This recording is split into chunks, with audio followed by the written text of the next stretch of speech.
Alors, j'avais une vie assez classique, hein. Mon 1er métier que j'ai exercé pendant 9 ans était institutrice, quelque chose de très classique, très cartésien. Non, j'ai rejeté très tôt la religion. Alors bon, j'ai eu une éducation, catholique de par, ma famille, mais j'ai rejeté très tôt tout ça. En 2007, oui, c'est là que ça a réellement démarré. Je dormais seule dans mon lit.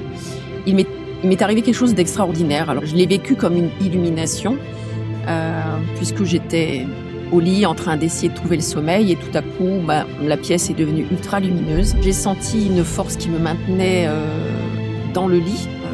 J'avais l'impression d'être, les bras écartés, clouée dans mon lit et tout à coup une voix m'a parlé et m'a dit: Tout ce qui t'arrive, c'est pour ton plus grand bien. Être channel, c'est servir de moyen entre 2 mondes». Je me souviens d'une collègue au travail où un jour tout à coup je lui ai saisi ses 2 poignets, je la regardais droit dans les yeux et je lui ai dit: «Si tu veux pas avoir de nouveau un cancer du sein, faut que tu lâches tout ça». Et elle m'avait regardée comme si j'étais un revenant qui lui parlait, un fantôme qui lui parlait. Une fois qu'on a eu des messages des guides, on ne prend plus la vie de la même manière, on n'a plus d'excuses, on peut plus être victime de la vie. On devient pleinement responsable de ce qui nous arrive et je peux dire qu'il y a vraiment un avant et un après.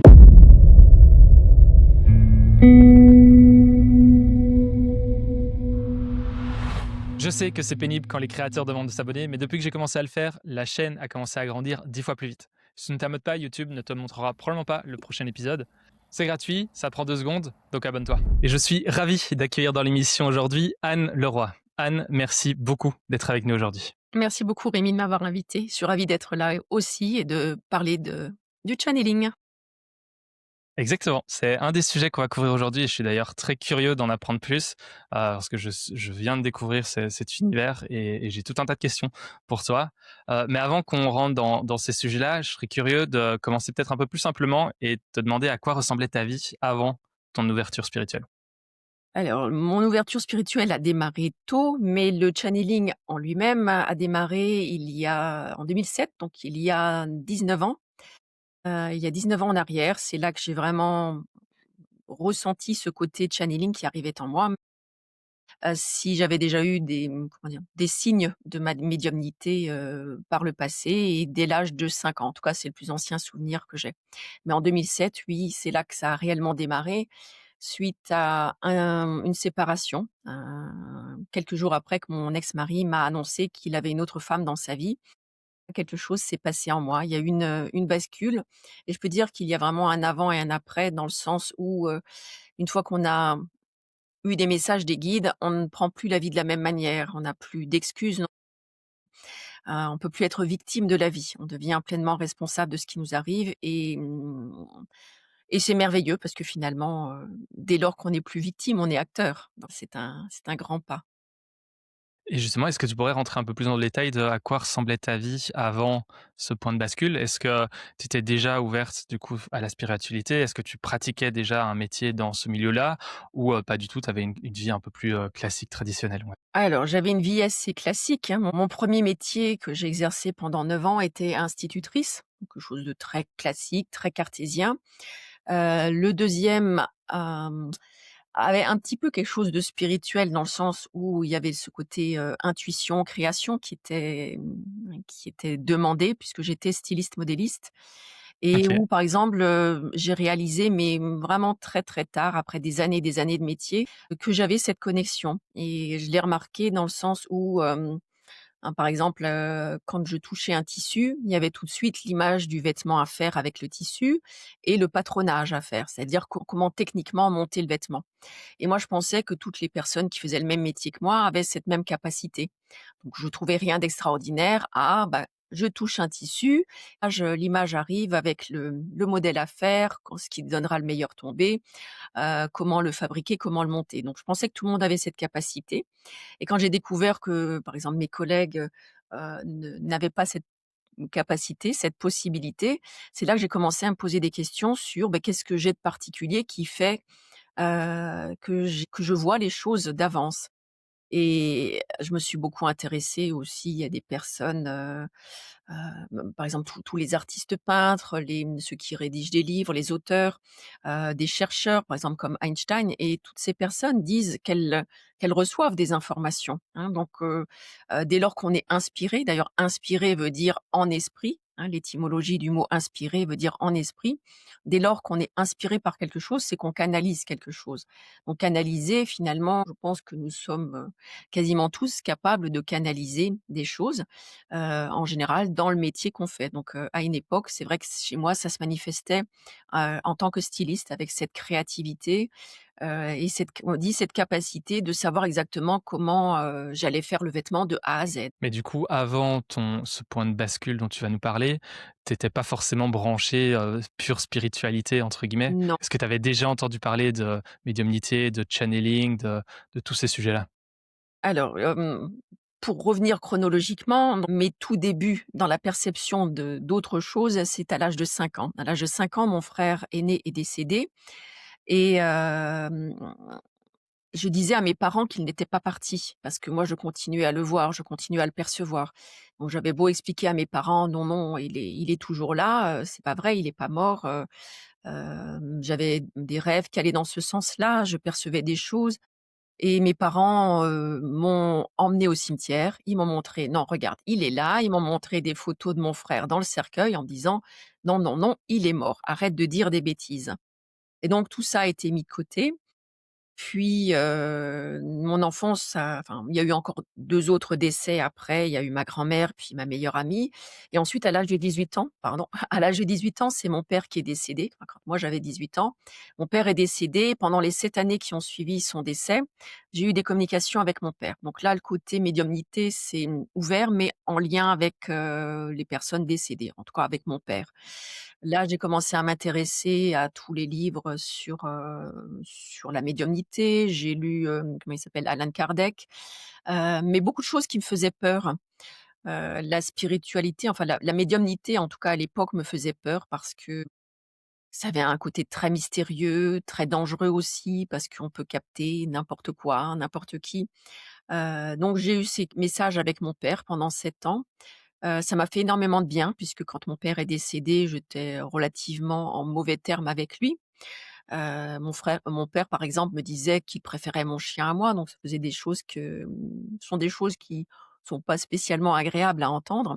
Mais, du coup, là, le fait d'avoir, cette communication avec lui, très régulière, m'a permis d'avoir un autre regard sur mon père, de voir, que mon père, finalement, une fois qu'il était désincarné, était une belle âme. Son incarnation physique a fait qu'il était ce qu'il était, mais son âme, elle, était belle, belle et pure. Voilà et puis après j'ai mis, ça de côté pendant un bon nombre d'années parce que, hem, en étant en lien avec les défunts, je n'étais plus en lien avec le vivant. Donc ça m'a beaucoup handicapée. Je n'avais plus du tout les pieds sur terre. Je vivais ailleurs, je vivais vraiment dans un autre monde et c'était problématique parce que en tant qu'humain, on est incarné. Donc, c'est quand même notre 1re spécificité. Donc ne pas s'incarner, ne pas vivre sa vie de manière incarnée alors qu'on est là pour expérimenter l'incarnation, c'est problématique.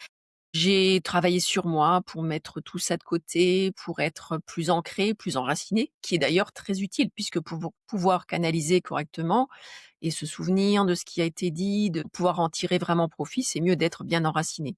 Sinon effectivement, faire des voyages, partir loin, ça c'est facile. Mais si on peut, le faire en étant enraciné, c'est beaucoup mieux. Voilà, donc ça, c'est ce qui s'est passé et puis après donc j'ai mis tout ça de côté jusqu'en 2007, donc ça fait à peu près une vingtaine d'années où je n'ai plus du tout cherché à ça, mais où je me suis intéressée à la spiritualité sans y toucher moi-même. Et puis donc en 2007, quand mon ex-mari m'a annoncé qu'il avait une autre femme dans sa vie, et bien là, les choses me sont comme tombées dessus, puisque 2-3 jours après, je dormais seule dans mon lit, mon mari étant chez sa maîtresse. Heu, il m'est il m'est arrivé quelque chose d'extraordinaire. Alors je l'ai vécu comme une illumination, puisque j'étais au lit en train d'essayer de trouver le sommeil et tout à coup, bah, la pièce est devenue ultra lumineuse. J'ai senti une force qui me maintenait, dans le lit. J'avais l'impression d'être, les bras écartés, clouée dans mon lit, mais avec quelque chose de très, très bienfaisant. Et tout à coup, une voix m'a parlé et m'a dit: «Ben, tout ce qui t'arrive, c'est pour ton plus grand bien. À partir de maintenant, tu vas t'intéresser à ça, tu vas déménager, aller t'installer à Strasbourg, Tu vas faire ci, tu vas faire ça, tu vas commencer ci, commencer ça. Enfin bref, on m'a donné toute une ligne de conduite pour, passer à autre chose dans ma vie. Et donc par la suite, je me suis sentie vraiment aidée. J'entendais, alors à l'époque, je voulais pas passer pour une folle, donc j'étais très, très prudente par rapport à ça. Mais je recevais tout le temps des informations, beaucoup de synchronicité, beaucoup de choses comme ça, beaucoup de clins d'œil pour me montrer qu'il y avait une autre dimension qui était là avec moi.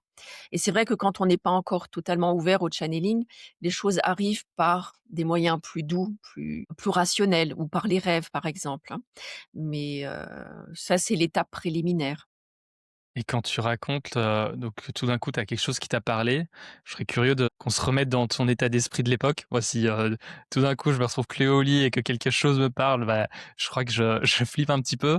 Comment est-ce que toi, tu l'avais perçu et à quel point c'est similaire avec les communications que tu avais eues avec ton papa ou d'autres par le passé? Alors Est-ce que c'était c'était di le même type ou est-ce que c'était vraiment différent et à quel point est-ce que c'était clair et net que c'était quelque chose d'autre qui communiquait vraiment avec toi?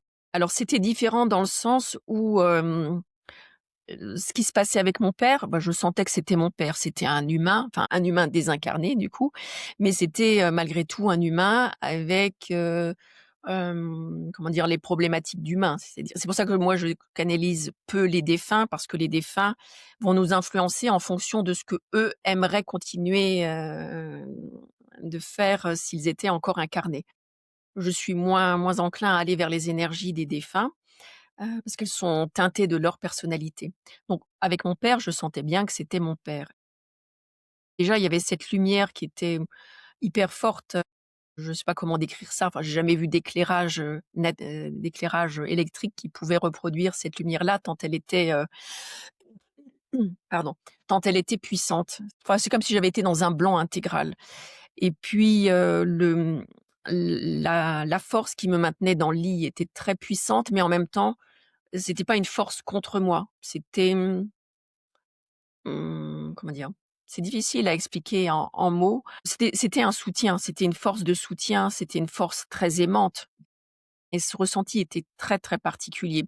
Alors je ne l'ai jamais ressenti aussi fort dans les channelings, à part une fois, lorsque j'ai canalisé pour une personne qui venait d'avoir un accident de moto. Avec sa moto, elle était passée sous un 4x4 et j'ai canalisé 2-3 jours, pareil, après cet accident pour savoir si elle allait s'en sortir.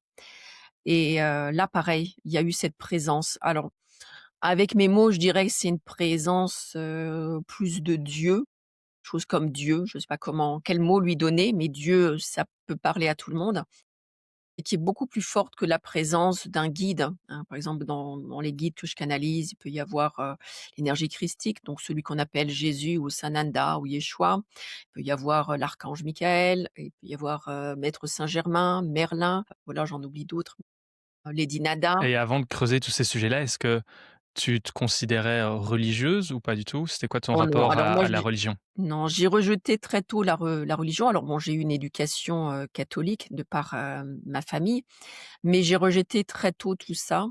Déjà, ma mère m'a influencée dans le sens où elle disait que, Dieu n'existait pas puisqu'elle lui avait il lui avait enlevé son fils. Donc, très tôt, on a enlevé tout ce qui était religion, puisque ma mère disait que si Dieu existait, il n'aurait pas permis qu'une mère perde son enfant. Donc le contexte religieux n'avait pas du tout d'importance pour moi. C'était pas du tout dans cette voie-là et puis j'ai très vite fait aussi la part des choses dans ma vie entre le spirituel et le religieux et le spirituel m'intéresse alors que le religieux ne m'attire pas, hein. Quelle que soit la religion, je ne suis pas attirée parce que je sens que la religion, contrairement à l'étymologie du mot qui est, quand même de relier, je trouve que les religions divisent énormément et donc elles sont pour moi contre-productives. Pour moi, une religion devrait relier les humains entre eux, créer un lien d'amour et moi je ne le sens pas. Je sens que chaque religion campe sur sa position et n'est pas très ouverte aux autres. Et c'est quoi pour toi la différence entre spiritualité et religion justement? Parce que je pense que dans la tête de beaucoup de gens, c'est un petit peu tout la même chose, mais c'est vrai que je suis d'accord avec cette distinction et elle résonne pas mal avec moi, mais je serais curieux d'avoir ton point de vue sur comment est-ce que tu vois la différence entre les 2. Pour moi, la religion, ce sont des dogmes, ce sont des règles établies par des humains. Les religions sont quand même des choses qui sont retranscrites par des humains, alors qu'ils soient, des humains très élevés, oui, pourquoi pas, mais, je trouve que dans la religion, on sent énormément la présence de l'humain. Les règles sont des règles d'humains, dans ce qui nous est demandé de faire par rapport à la religion, ce qu'on a le droit, ce qu'on n'a pas le droit de faire. La manière de penser, c'est très humain. C'est voilà, il y a des chefs religieux qui nous disent ce qu'on a le droit de faire ou pas, alors que dans la spiritualité, on garde notre libre arbitre. Il y a pas de faites ci ou ne faites pas ça absolument. C'est Les guides peuvent nous dire qu'il y a des choses qui sont à éviter, mais on a la possibilité de le faire. Moi, parfois, j'ai des conseils, mais je ne les suis pas.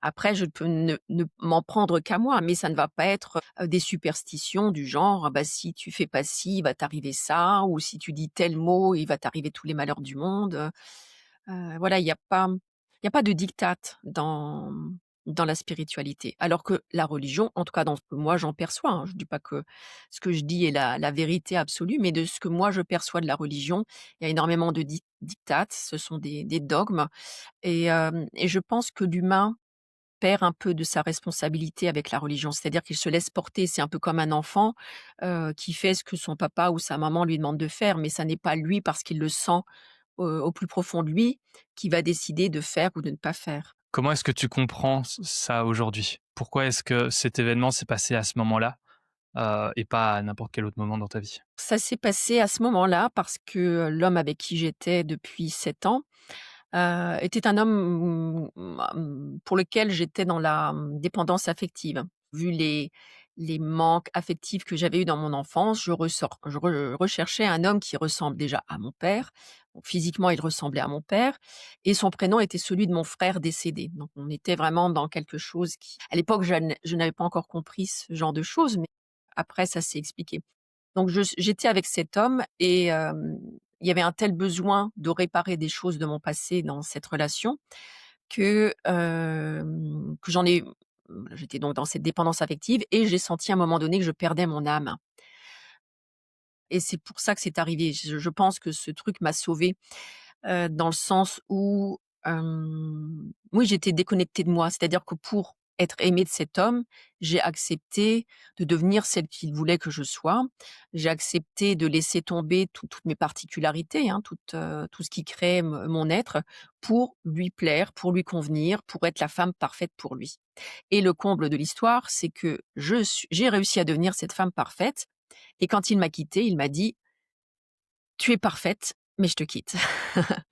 Voilà, donc c'était vraiment un gros clin d'œil qui me disait: «Arrête d'être parfaite, arrête de vouloir convenir à qui que ce soit, ça ne donnera rien». Donc cet événement est arrivé à point nommé pour que je me réveille de cette illusion, qu'il était l'homme, qu'il était l'homme qu'il me fallait, qu'il fallait que je sois la femme parfaite pour lui. C'était vraiment une grande illusion et ça m'a sorti de cette torpeur, de cette illusion, de cette utopie, de cette relation qui me semblait parfaite. Voilà, donc c'est arrivé à point nommé pour que je me reconnecte à mon âme et que je redevienne moi-même. Ce qui m'a demandé quelques années pour vraiment, récupérer toutes les plumes, perdues et bah, ça s'est fait pour mon plus grand bien et les guides avaient raison. C'est d'ailleurs quelque chose que nous répétons souvent, moi et les personnes qui font des channelings avec moi, les guides ont raison dans ce qu'ils disent quand ils m'avaient dit que c'était pour mon plus grand bien, cette rupture. Donc effectivement, c'était pour mon plus grand bien.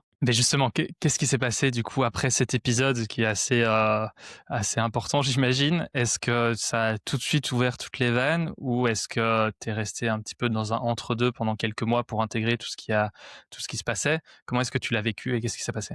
Alors là où ça m'a beaucoup aidée, c'est que je sentais que j'étais en train de sombrer dans la dépression suite à ce départ, à cette, séparation et cette, cette apparition nocturne est venue me rassurer, est venue agir, sur moi comme une thérapie, me disant: «Bah, écoute, ne rentre pas dans l'émotionnel avec ça. Voilà, c'est comme ça, c'est quelque chose qui devait arriver pour te remettre sur tes rails.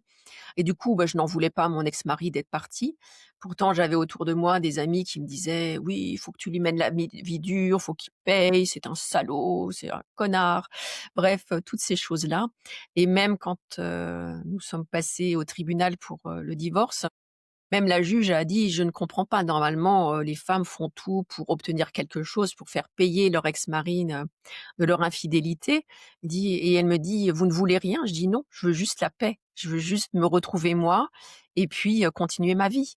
Et ça, c'est un message que les guides donnent souvent aux personnes, c'est, ne pas s'arrêter à quelque chose qui nous arrive, mais de voir l'opportunité qu'il y a derrière, chaque épreuve de vie pour pouvoir passer à autre chose. Ah donc ça m'a aidé à ne pas sombrer dans la dépression.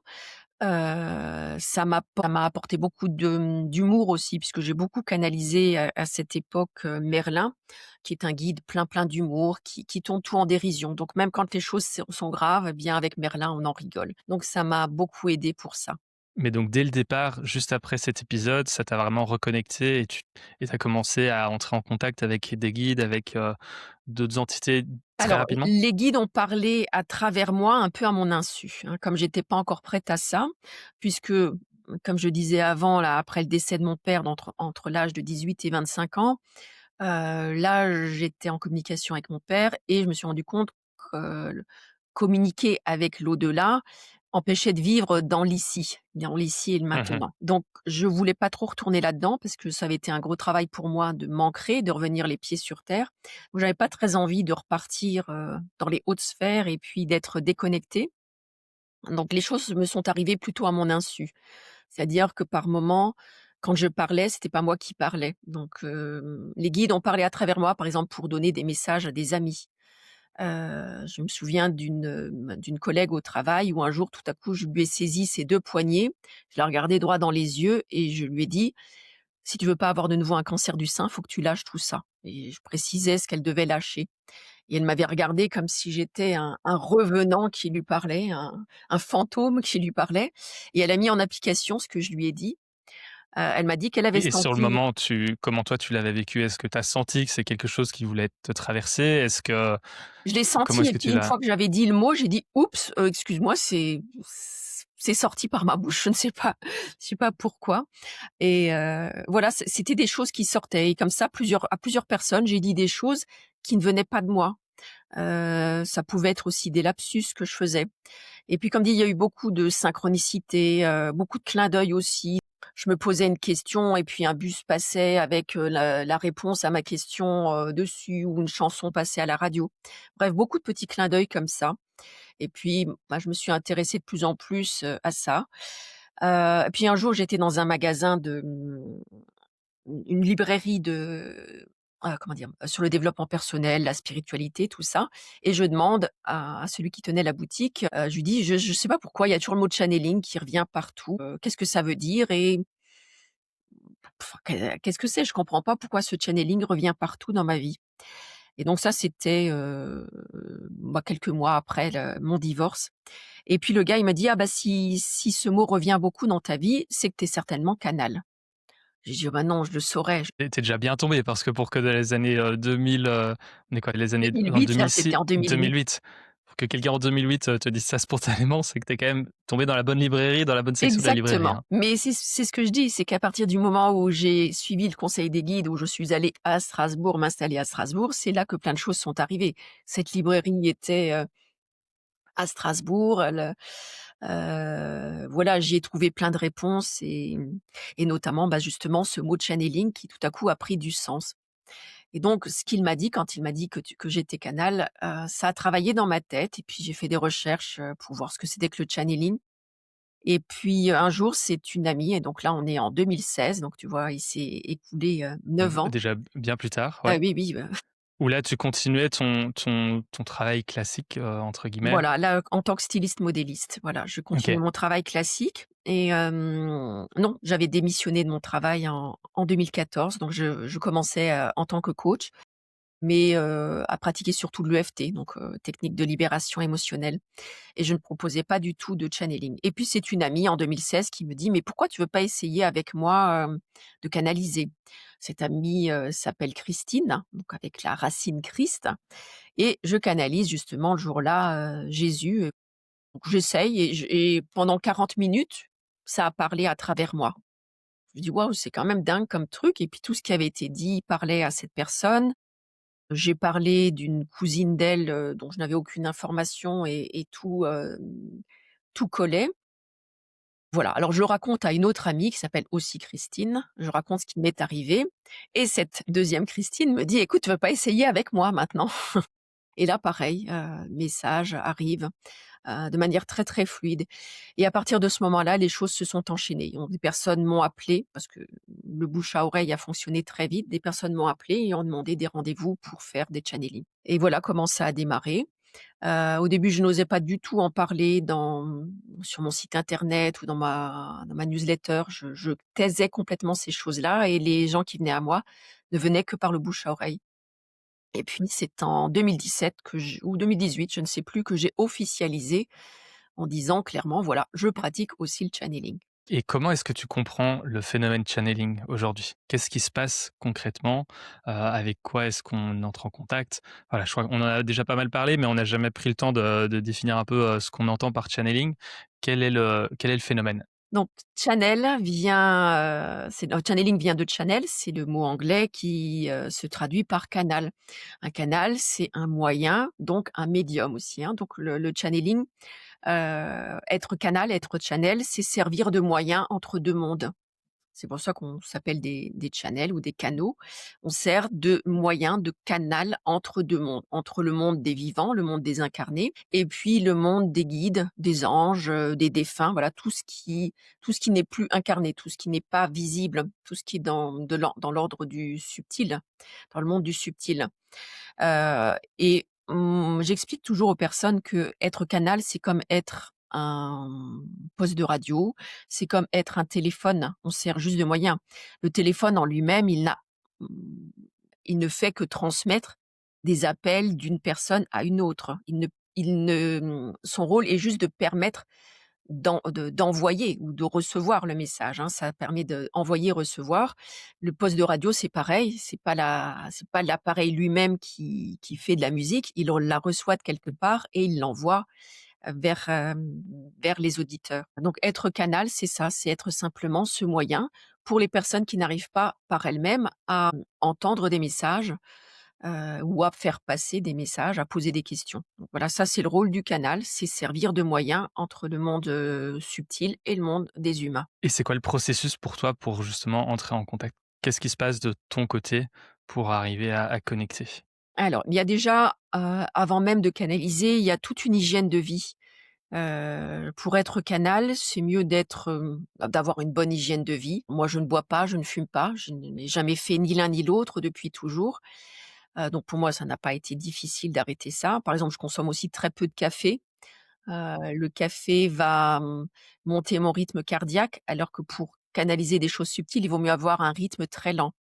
Moi, j'ai un rythme cardiaque qui est lent, j'ai un rythme respiratoire qui est très lent.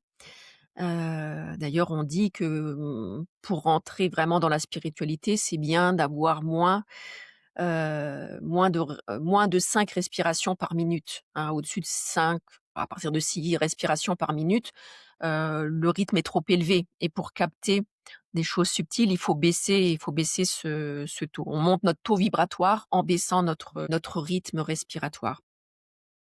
Est-ce que c'est si je comprends bien, est-ce que c'est pour peut-être calmer le mental et réduire le bruit pour être plus Déjà, ouais. sensible aux signaux qui sont peut-être un peu moins bruyants que les bruits mentaux? Oui, exactement. Les 2 grands ennemis, pour canaliser, c'est ce que les guides répètent aux personnes qui ont envie d'être canal et qui posent la question pendant les channelings. Les 2 grands ennemis, c'est le contrôle et le doute, et les deux sont actionnés par le mental. Le doute, c'est le mental qui va dire: «Non mais tu es sûr? Pourquoi toi tu serais canal? Qu'est-ce que tu en sais que c'est pas ton mental qui parle? Qu'est-ce que tu sais que c'est pas toi qui réponds?» Voilà, donc ça, c'est le mental qui parle, et le contrôle, bah, c'est va être beaucoup l'ego. Il y a des personnes qui utilisent le channeling comme moyen, enfin comme moyen de, on va dire, de contrôle, de pouvoir sur les autres, hein. Donc, pour bien canaliser, c'est important d'avoir, cette hygiène, physique, cette hygiène mentale aussi, de manière à pas s'encombrer de pollution. Parce qu'on est très vite pollué par, des tas de choses, hein, c'est aussi ne pas trop regarder d'informations, pas trop se polluer l'esprit, oui, tout simplement. Mais justement, c'est une des questions que j'avais. Est-ce que pour toi, n'importe qui peut devenir canal ou est-ce que c'est un parce que je crois que c'est encore une idée qui revient en principe aussi en lien avec la médiumnité où on pense que c'est vraiment un don, que certains l'ont pas. C'est quoi ta compréhension? Est-ce que n'importe qui peut développer ces facultés-là? Alors, personnellement, je pense que n'importe qui peut développer. Tout dépend de la route qu'on prend. C'est-à-dire que tout le monde peut jouer au tennis, tout le monde ne deviendra pas forcément un champion, de tennis, mais tout le monde peut en faire. Donc le channeling, je pense que tout le monde peut en faire. Tout dépend après, comment on le vit, qu'est-ce qu'on met de nous pour que ça fonctionne? Qu'est-ce qu'on adopte comme hygiène de vie, physique, mentale, spirituelle pour accéder à ça? Mais je Ouais, que pense que comme tout le tu monde dis, peut le l'être, hein. sur la métaphore du tennis, on n'est pas un bon joueur de tennis jour 1 quoi. Au début, Voilà. on apprend à taper sur la balle, c'est déjà très bien et puis après on peut lancer quelques balles et ça demande, du temps et de la «discipline» entre guillemets aussi pour renforcer le muscle qui est, le muscle de channeling.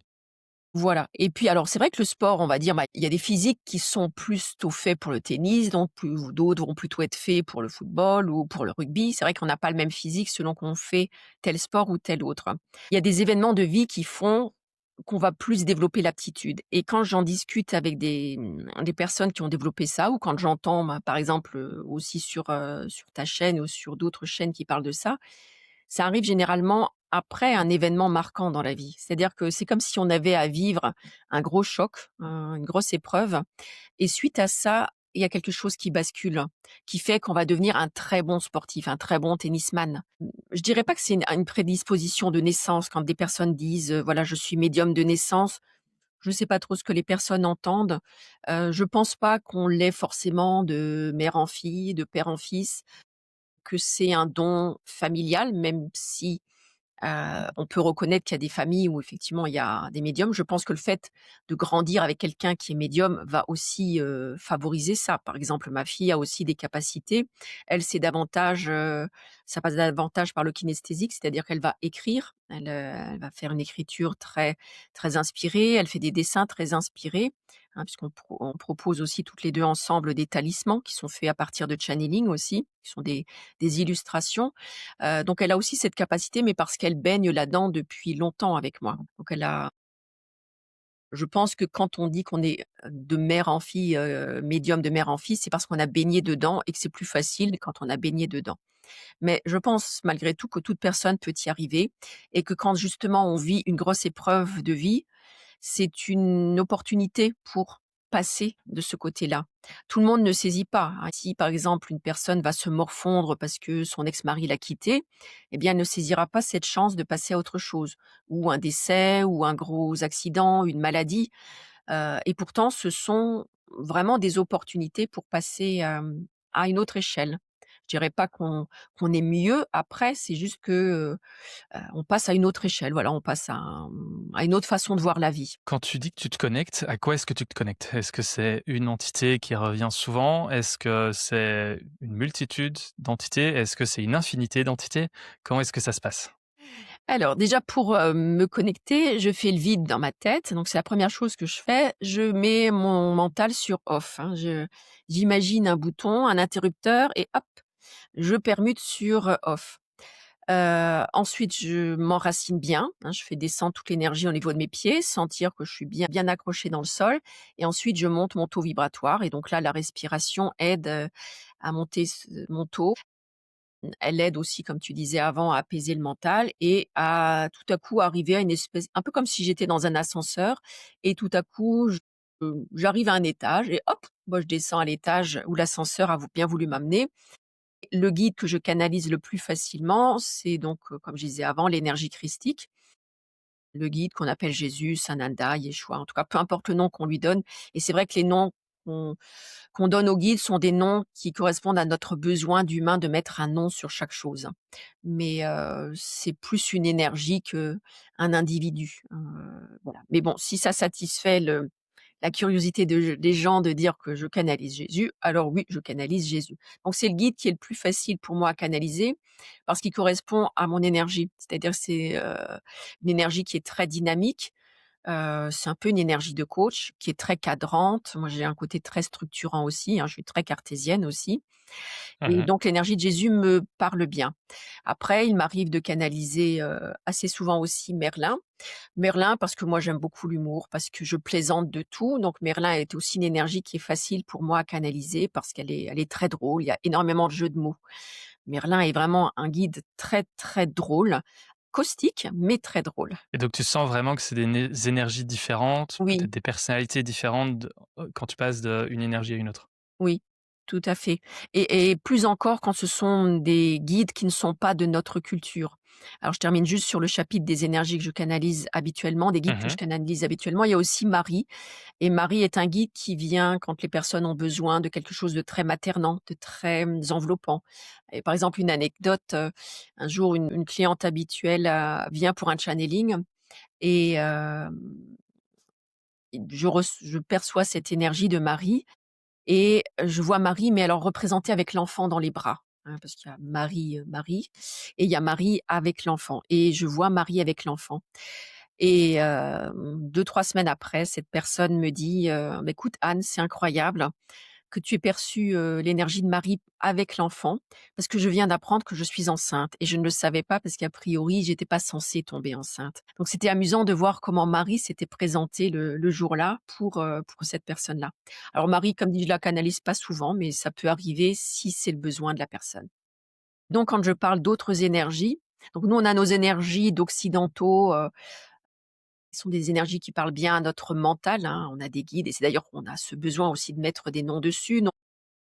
Tous ceux qu'on appelle les maîtres ascensionnés, heu, ça peut être des anges, des archanges, moi c'est moins des énergies que je canalise à part l'archange Michael. Mais par exemple, je suis allée en Inde l'année dernière et c'était la première fois que je canalisais l'énergie de Ganesh. Je venais d'arriver à Bangalore en Inde et je crois que c'était le 2e jour, je me suis dit: «Oh bah tiens, je vais essayer de faire un channeling là-bas» et là, j'ai canalisé l'énergie de Ganesh et alors rien à voir Et avec les c'est éner c'est cette énergie qui est arrivée spontanément ou c'est oui, toi qui bah, je t'es me dit: suis «Ah mise bah, vu que en état. je vais mettre dans le thème, local, Je me suis on mise va voir en ce qui vient»? état et j'ai demandé quel est le guide local OK. qui peut m'aider le plus. Non pas le guide, magazine, le guide local Guide pour trouver les Michelin, restos, voilà, le routard. Non, vraiment, quel est le guide spirituel, qui est bien et ça a été Ganesh et l'explication a été que les énergies en Inde sont tellement fortes et pas forcément appropriées à nous, occidentaux qui sommes davantage dans le mental. Donc j'ai eu Ganesh qui est le plus facile à canaliser semble-t-il, des énergies indiennes, donc Ganesh, celui qu'on représente, avec un éléphant que je porte d'ailleurs, aux oreilles et voilà, j'ai perçu cette énergie et j'ai senti une grande différence par rapport à nos guides, dans le sens où l'énergie est arrivée de manière très physique, pas du tout mentale. D'ailleurs, Ganesh a très peu parlé, j'ai eu très peu de mots, très peu d'images, mais c'était le corps et le corps s'est mis à bouger, j'avais l'impression d'être sur, une plaque vibrante tellement c'était fort.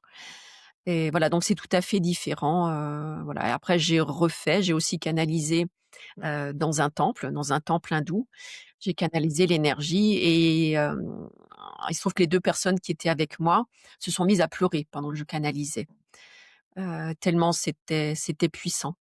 J'ai ressenti qu'en Inde avec les guides de là-bas, l'énergie nous ramène plus à cet état de grâce. Ce que j'ai ressenti aussi donc la première fois que ça m'est arrivé, donc cette énergie à laquelle je donnerais le nom de Dieu, et non pas d'un guide, en particulier Dieu, mais vraiment dans le sens, cette énergie, universelle, cette intelligence infinie, je ne sais pas quel mot lui dire, il y a pas de mot, dans notre langage pour parler de ça. Comment est-ce que ta relation avec ces guides a évolué au fil des années? Est-ce que c'est constant, ou est-ce que tu vois vraiment une évolution dans ce qui est partagé, dans la manière qu'ils ont de travailler avec toi? Alors à mon niveau, je trouve que c'est constant, très, comment dire? C'est très fluide, hein, la communication est très fluide.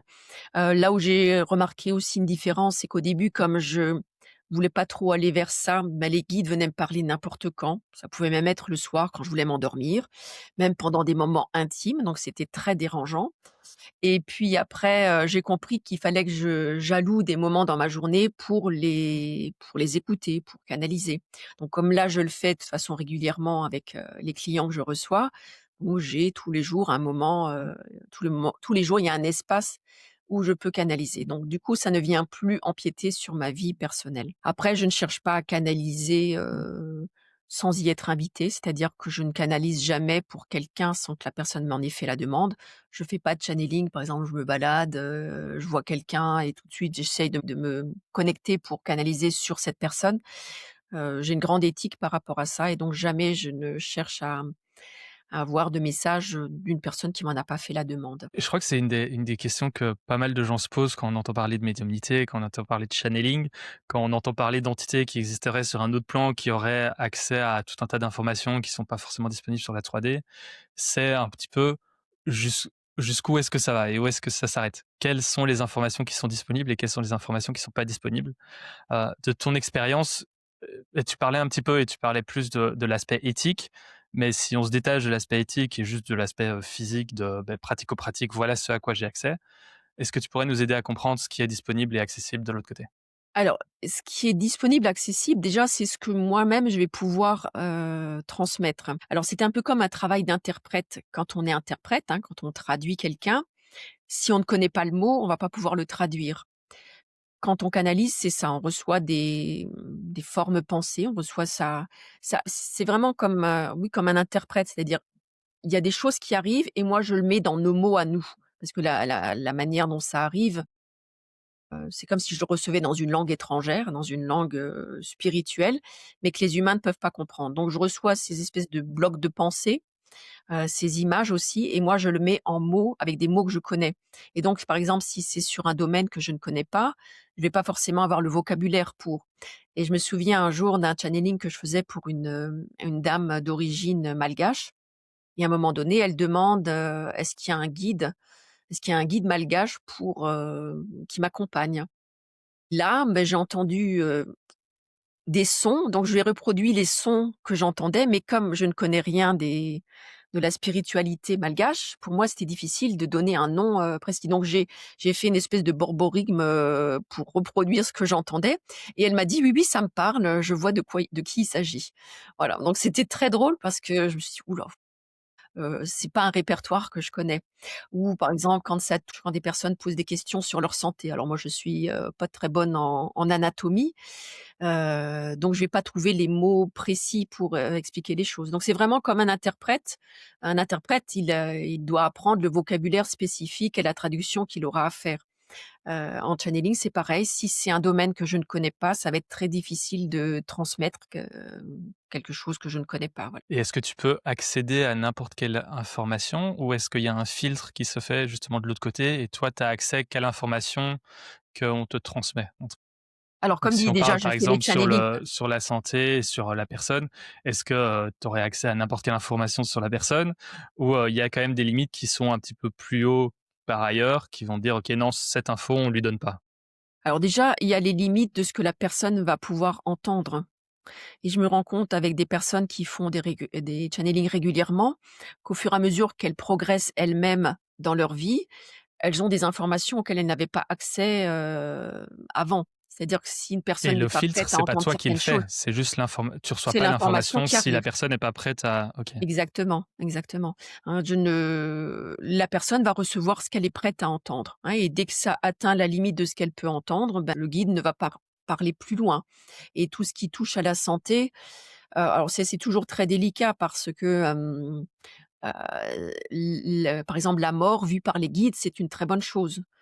Donc quand un guide dit, ben, voilà, il y a une issue très positive à la maladie et puis qu'en fin de compte, ben, c'est la personne décède, c'est que pour elle, la mort était vraiment la libération. Mais pour quelqu'un, la mort, pour la plupart des individus, la mort, c'est horrible, c'est que ça n'a pas marché, c'est que c'est la défaite totale, voilà. Et après, ce qui se passe aussi, c'est quand on pose des questions sur d'autres personnes, si, par exemple, une femme pose des questions sur son mari, elle aura que les informations qui concernent le couple ou que ce qui concerne le mari, mais qui est ce dont elle a besoin. On va pas lui donner, par exemple, des choses sur la vie de son mari si ça n'est pas utile à sa vie à elle. Hein, par exemple, si ça a été un enfant battu, et que c'est utile pour elle de le comprendre, pour comprendre son comportement à lui, les guides vont le lui dire. Si ça n'est pas utile pour sa compréhension, les guides ne lui donneront pas une information de ce genre. Voilà, et donc on peut pas canaliser pour, savoir des choses sur, le voisin, la voisine, le patron, le Ouais, et collègue. c'est pas toi non plus en tant que thérapeute ou channel qui va choisir l'information qui Non, arrive ou moi je à fais qui pas le accéder filtre. aussi, quoi. Non, je fais pas le C'est qui est filtre. hyper C'est intéressant. c'est pas à moi, de quel droit je dirais ce que la personne a le droit de recevoir ou non. On s'était mis d'accord, sur peut-être la possibilité de canaliser. Est-ce que tu serais ouverte à canaliser, ici maintenant, en live? Ben, on va se lancer. Super. Écoute, j'ai quelques questions. Je sais pas, du coup, qui, ou quoi tu veux canaliser, donc je te laisse, te mettre dans les bonnes Alors, conditions. je vais me mettre en état 2, hein, ça prend, prendre quelques 2-3 minutes et puis à un moment donné, je vais dire: «Je suis connectée» et là, tu pourras commencer à poser ta question, sauf s'il y a un message de bienvenue qui arrive directement. OK. Et est-ce qu'on sait déjà à qui ou à quoi est-ce qu'on va se connecter ou Non, très bien, je laisse, allons-y. je laisse venir, on verra, c'est la surprise. Super. OK, c'est bon, je suis connectée. Alors l'énergie qui est présente, c'est celle de Merlin et pourquoi Merlin? Parce que c'est l'énergie qui est la plus facile à entendre par, toute personne, puisqu'elle est vraiment sans aucune connotation religieuse. Et donc Merlin va s'adresser à nous directement. Très chères âmes, soyez les bienvenus. Nous sommes ravis de vous recevoir aujourd'hui.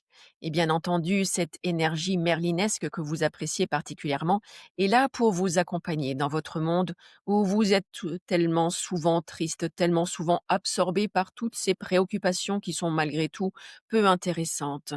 Comprenez bien que dans votre monde, il y a tout un pan qui n'est pas la réalité, qui vous est présenté comme la réalité, mais qui n'est pas la réalité, qui est simplement un film que l'on vous projette en permanence. Lorsque vous êtes dans vos préoccupations, c'est comme si vous étiez en train de regarder un film et vous vous impliquez complètement. Avez-vous déjà remarqué à quel point il est ridicule de pleurer en regardant un film triste?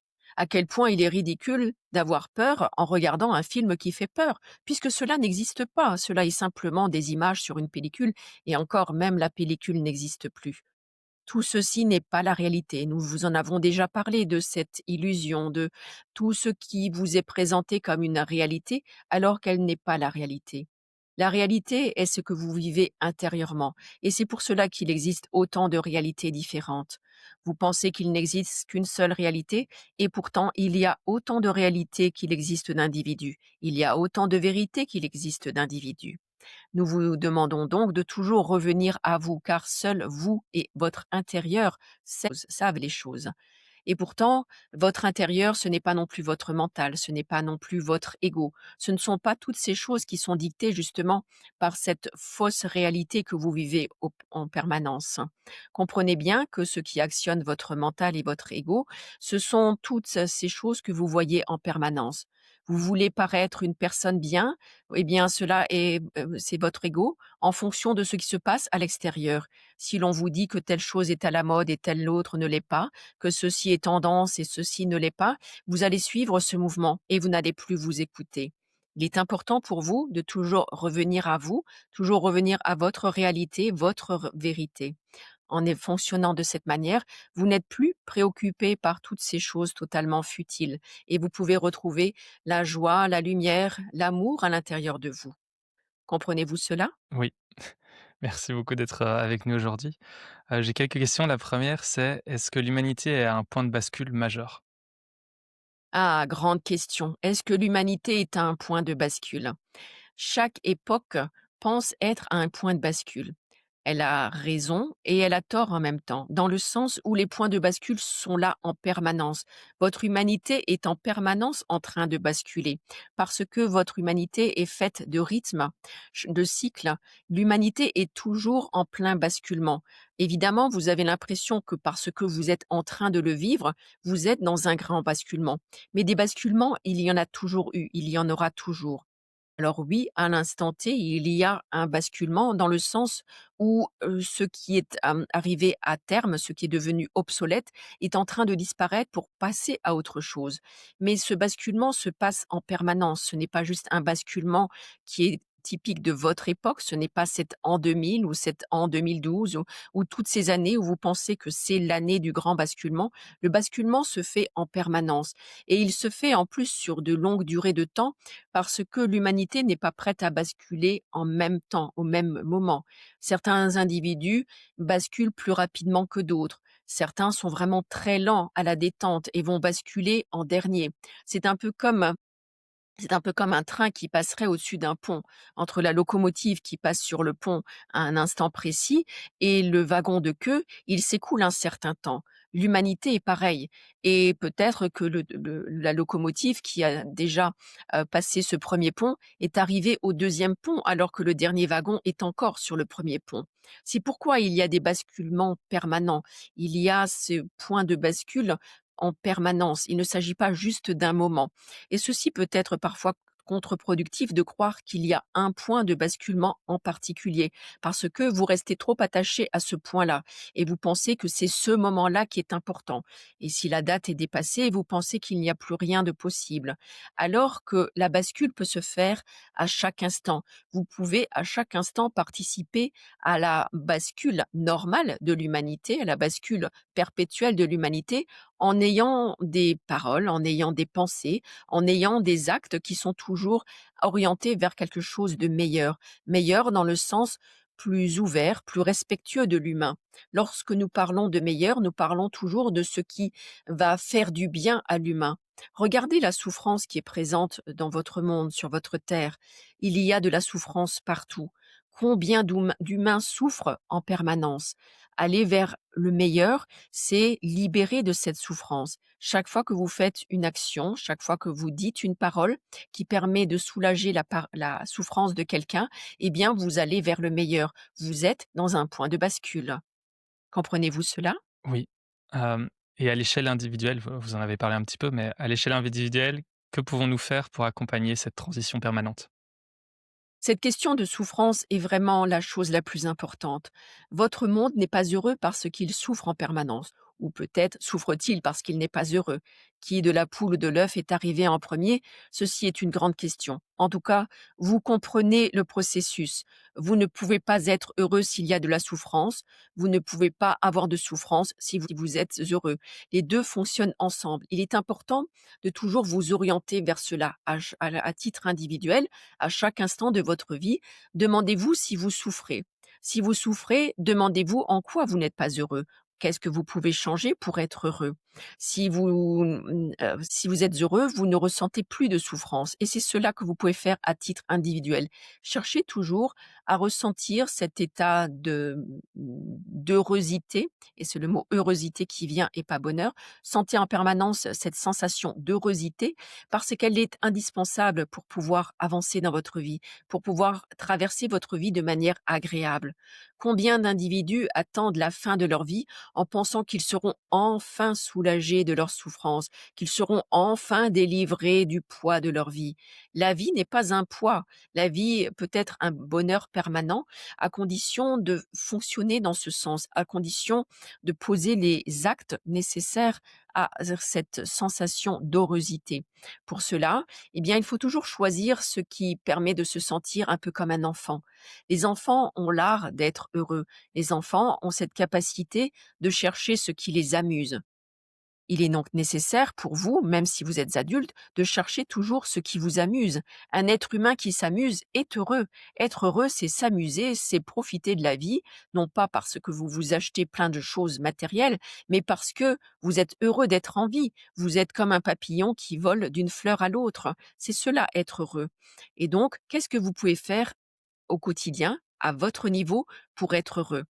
Cela peut être pour vous personnellement, cela peut être aussi parfois ce que vous faites pour les autres. Vous êtes dans un magasin, vous passez à la caisse, eh bien souriez à la caissière, faites-lui un compliment sur ses lunettes, son joli chemisier, son joli sourire, sa jolie coiffure. Dites quelque chose qui va rendre cette personne heureuse. Plus vous semez d'heurosité, plus il y a de gens heureux sur terre et moins il y a de souffrance. Votre terre souffre en permanence. Ce que vous vivez, votre à l'échelle, terrestre, vous montre en permanence qu'il y a de la souffrance. Il y a des guerres partout, il y a des conflits partout et nous ne parlons pas seulement des guerres entre les pays, nous parlons aussi des guerres dans les familles, les guerres entre les amis, les guerres entre les voisins, les guerres entre vous-même. Car très souvent, vous êtes aussi votre pire ennemi. Vous êtes la première personne avec qui vous avez besoin d'établir une relation beaucoup plus heureuse. Mmh, Cela répond-il à ta question, Rémi? c'est parfait. Et comment est-ce qu'on pourrait mieux comprendre notre multidimensionnalité? Pour cela, il est nécessaire d'avoir un esprit très ouvert. Lorsque nous vous parlons de vos préoccupations, eh bien, cela va dans ce sens. Vos préoccupations font que vous avez une visibilité très limitée. Pour vous sentir multidimensionnel, il est nécessaire de sortir votre regard, de sortir vos yeux, de sortir votre attention de ces préoccupations très précises. Si vous regardez uniquement ce qui va mal, vous ne pouvez pas être dans la multidimensionnalité. Si au contraire, vous laissez de côté ce qui ne va pas en ne vous attardant pas, c'est-à-dire en n'y mettant pas votre énergie, en n'en rajoutant pas une couche, alors vous avez la possibilité d'aller vers autre chose. Pour le comprendre, nous allons vous donner l'image d'un rond-point où il y aurait différentes rues. Et une des rues qui sort de ce rond-point est un cul-de-sac. Si vous restez dans le cul-de-sac à regarder ce mur qui est au bout, ou ce panneau impasse, vous ne pouvez pas avoir la multidimensionnalité de votre rond-point. Au contraire, si vous sortez de cette voie sans issue, de cette impasse, eh bien, vous voyez qu'il y a plein d'autres chemins et vous devenez multidimensionnel.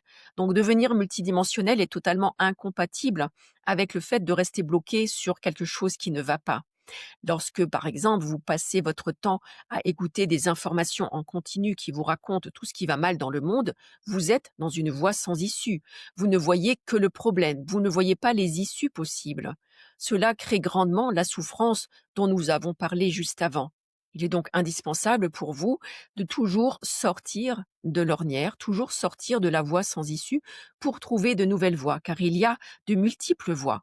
Lorsque vous cherchez les différentes voies qui existent, vous vous sentez multidimensionnel. Vous savez que vous pouvez être partout, que vous pouvez aller dans toutes les directions. Et plus vous sentez qu'il y a de directions possibles, moins vous êtes dans la souffrance car il y a toujours une solution, il y a toujours une nouvelle voie possible. Et pourquoi avoir choisi de travailler avec Anne dans cette vie-ci? C'est un bon canal dans le sens où elle ne vient pas polluer avec son ego. Son ego est capable de se mettre de côté pendant les channelings, même si son ego existe quand même, car ne nous méprenons pas, elle n'est pas un individu parfait, elle n'est pas une sainte. Ce qu'elle fait est simplement qu'elle est capable, à certains moments, de mettre de côté ce qui lui appartient à elle, ce qui correspond à elle, et de s'ouvrir complètement pour recevoir les messages que nous lui transmettons. Les canaux qui sont de bons canaux sont toujours des canaux qui sont capables de mettre de côté leur partie personnelle, leur ego, qui sont capables d'être juste comme des téléphones, comme des transistors qui seraient neutres et qui permettent simplement de transmettre le son tel qu'il arrive et de le restituer tel qu'il est arrivé, tout simplement. Et contrairement à, par exemple, un DJ qui va transformer la musique qui est censée, être reproduite et va y mettre sa propre touche, un canal qui y mettrait sa propre touche vous donnerait un message complètement transformé, une musique complètement transformée. Elle peut être plaisante, elle peut être intéressante, mais elle va venir aussi nourrir votre ego. Certains channels ont tellement envie de faire passer leurs pensées, leur façon de voir les choses, que lorsqu'ils transmettent des informations, elles sont polluées par leur propre personnalité. Et cela est une mauvaise chose dans le sens où si la personnalité du canal ne correspond pas à la personnalité de celui qui est venu recevoir un message, eh bien le message ne lui sera guère d'utilité. Vous auriez un dernier message à partager avec l'audience aujourd'hui? Alors là, j'entends un mantra, alors les mantras, c'est ce que les guides nous donnent, lorsque nous faisons des talismans, donc ma fille et moi. Et là, le mantra que j'entends, c'est: «Soyez heureux, le monde a besoin de gens heureux». Super, merci Donc beaucoup. à nous de faire en sorte d'être heureux et de ne pas attendre que le bonheur nous tombe du ciel, de ne pas fonctionner comme des Gaulois qui s'attendaient à ce que le ciel leur tombe sur la tête. Donc le bonheur ne nous tombera pas sur la tête, l'heurosité ne nous tombera pas sur la tête. C'est à nous de la créer, de la cuisiner, dit Merlin, de la cuisiner au quotidien, hein. C'est comme si nous étions tous des grands chefs cuisiniers et que nous avons tous la possibilité de cuisiner, ce bonheur, cette heurosité, le fait d'être heureux et que ce sont à nous de chercher les ingrédients qu'il faut pour que ça donne la recette heureuse. Voilà, et Merlin nous remercie d'être venu à lui aujourd'hui.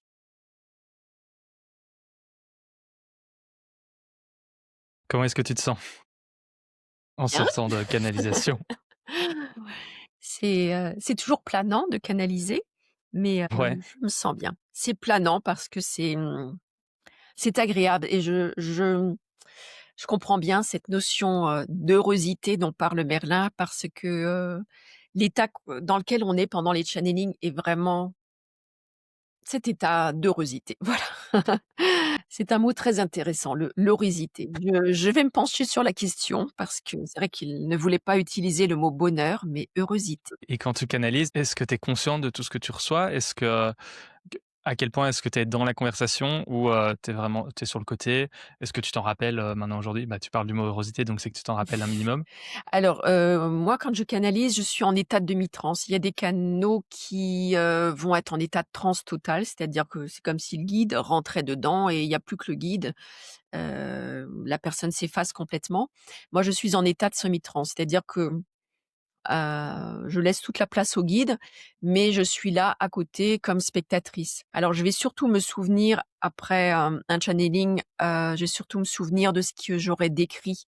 Que quand le guide parle directement à travers moi, je m'en souviens très peu ou alors juste quand on vient de terminer là, comme c'est tout frais, tout chaud encore, je m'en souviens. Mais par exemple, si dans 1 heure on me demande, bah, de quoi il était question pendant le channeling, je dirais: «Ah bah, je sais pas, en tout cas heureux», voilà, je me souviens d'heureux. Je me souviens pas trop du reste. J'ai besoin d'écouter le channeling pour pouvoir, entendre ce qui a été dit. Parce que, tout ce qui ne passe pas par mon mental ne va pas se mémoriser. Pour mémoriser, il faut que ça passe par le mental. C'est-à-dire, il faut soit je le réécoute, soit quand je décris les images, puisque pour pouvoir décrire, les images, comme par exemple à la fin quand j'ai parlé du cuisinier, là c'était les images qui m'étaient montrées, donc j'ai mis des mots sur les images qu'on me montrait. Et donc quand je mets en mots, eh bien ça passe par mon mental. Donc je me souviens très bien des images après les channelings. Tu reçois pas forcément que des paroles ou des blocs de texte, tu reçois c'est plusieurs, allez, Oui, plusieurs aspects et plusieurs sources d'informations, on va dire? voilà, alors c'est ce qu'on appelle alors la clairaudience, c'est quand on entend, la clairvoyance, c'est quand on voit. Donc quand je vois des images que je décris, c'est la clairvoyance. Il y a aussi la clairsentience, ça peut être des ressentis physiques. Ça peut être aussi, une odeur que je sens, une saveur dans la bouche, donc là, on est dans la clairsentience, hein. Et c'est vrai que parfois certaines informations vont arriver dans le corps physique. Je me souviens d'une cliente il y a quelque temps où, j'avais l'impression que mon bras s'était décroché et c'était une sensation physique Sympa. très désagréable, oui. Ouais. Et elle est allée faire des examens médicaux et le médecin lui a dit qu'effectivement, il y avait une comme je disais avant, je suis pas douée en anatomie, en tout cas quelque chose était en train de se décrocher, au niveau de son OK. épaule.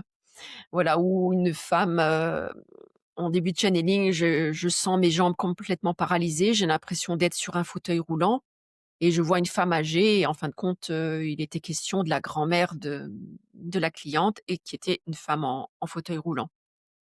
Donc des informations peuvent arriver comme ça, par mon corps physique. Je pense que la conversation qu'on a eue aujourd'hui était hyper intéressante, mais va passer au-dessus de la tête de beaucoup de gens, probablement qui vont pas finir sur cette vidéo. Mais je suis curieux, comment est-ce que toi, tu adresses le scepticisme que tu rencontres au quotidien? Si tu en rencontres, au quotidien? Moi, je respecte, ce que chacun vit et je sais qu'on évolue tous et que, peut-être qu'aujourd'hui, pour certaines personnes, le channeling, c'est du grand n'importe quoi et peut-être que demain, il leur arrivera quelque chose qui fera qu'elles se diront: «Tiens, tiens, il y a peut-être quelque chose à aller explorer là».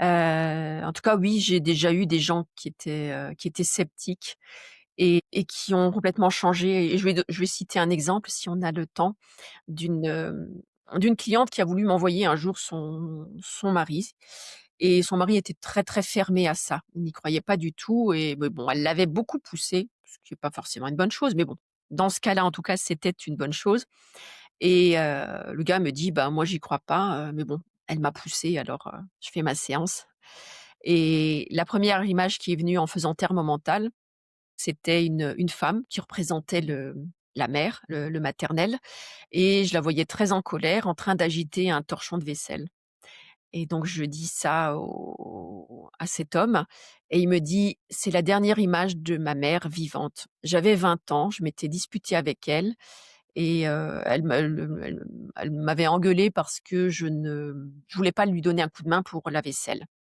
et il m'a dit: «C'est la dernière image que j'ai eue d'elle» puisqu'après quand je suis rentrée à la maison, elle était décédée. Je l'ai plus jamais revue vivante et là, ben, du coup, ça lui a énormément parlé. C'est-à-dire que c'était un clin d'œil qui lui disait: «Mon coco, tu y crois pas, mais nous, on sait des choses sur toi». Mmh. Voilà.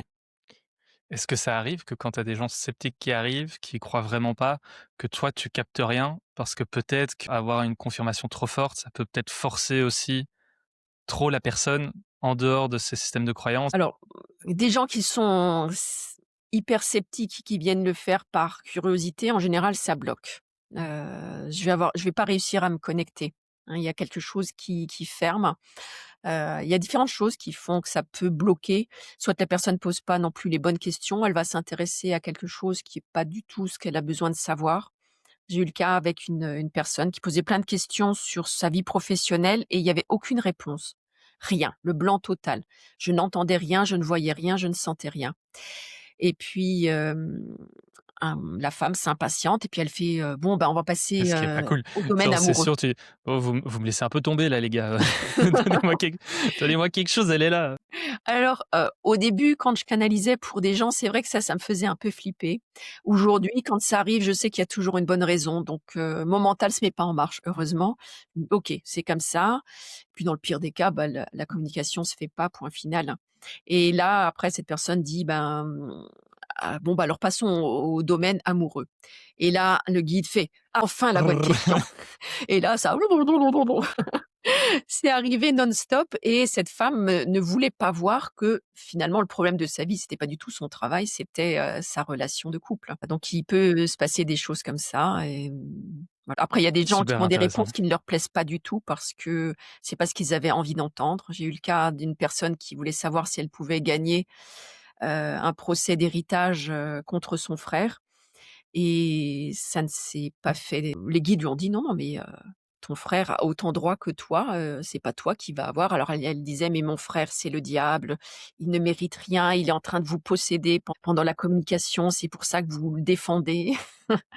Enfin bref, des choses assez drôles et puis moralité, la personne ne m'a pas payé. Donc maintenant, quand ce sont des channelings, en À se visio, demander je qui fais est le régler vrai la diable. séance avant, quitte à Ouais, ouais. rembourser la personne s'il y a aucun message, Ouais. mais je fais payer avant. Mmh. Voilà. Super. Écoute Anne, hyper intéressant comme conversation. Je crois qu'on a couvert, plein de terrains. On a répondu à plein de questions. C'était super intéressant. Je finis toutes mes interviews en posant quelques petites questions à mes invités. La première, c'est: qu'est-ce que vivre une vie épanouie signifie pour toi? Pour moi, c'est être dans la joie, c'est, être joyeux d'être en vie, c'est, trouver que tout est opportunité pour être bien, pour être joyeux, pour être, en connexion avec le vivant, quel que soit le règne. Pour moi, c'est ça, être épanoui, c'est partir tu parlais de multidimensionnalité là, pendant le Mmh. channeling dans tes questions. Pour moi, c'est ça, être épanoui, c'est, bah, comme une fleur qui est épanouie, c'est une fleur qui a ouvert ses pétales. Donc pour moi, être épanoui, c'est profiter de la vie sous tous ses aspects. Super. Et si tu avais un conseil à donner à la Anne de 20 ans, lequel serait-il? Ce serait tiens bon et ce serait bravo aussi parce que tu vas y arriver. Et où est-ce que les gens peuvent en apprendre plus sur toi, sur ton travail et tout ce que tu as partagé jusqu'à aujourd'hui? Voilà, alors j'ai un site internet avec mon nom, donc anneleroycoaching.fr. Donc là, il y a une page sur le channeling justement et puis les autres services que je propose. J'ai aussi une chaîne YouTube, Anne Leroy Coaching, pareil, une page, Facebook, Anne Leroy Coaching. Parfait, je mets tout ça dans la description de la vidéo comme à chaque fois. Merci beaucoup Anne, pour tes merci questions beaucoup. parce qu'elles étaient intéressantes et c'est vrai que c'est pas la première fois qu'on m'interroge sur, le channeling et tu es allé dans d'autres directions, donc c'est très, très chouette. Merci beaucoup à toi. Super, j'espère que ça a plu à l'audience aussi. N'hésitez pas à me dire dans les commentaires. Pour l'audience, je suis Rémi, vous regardez Point Zéro et je vous retrouve au prochain épisode. Ciao. Pour continuer l'aventure, ça se passe juste ici. Et si vous souhaitez soutenir la chaîne, n'hésitez pas à vous abonner. C'est gratuit et ça aide vraiment.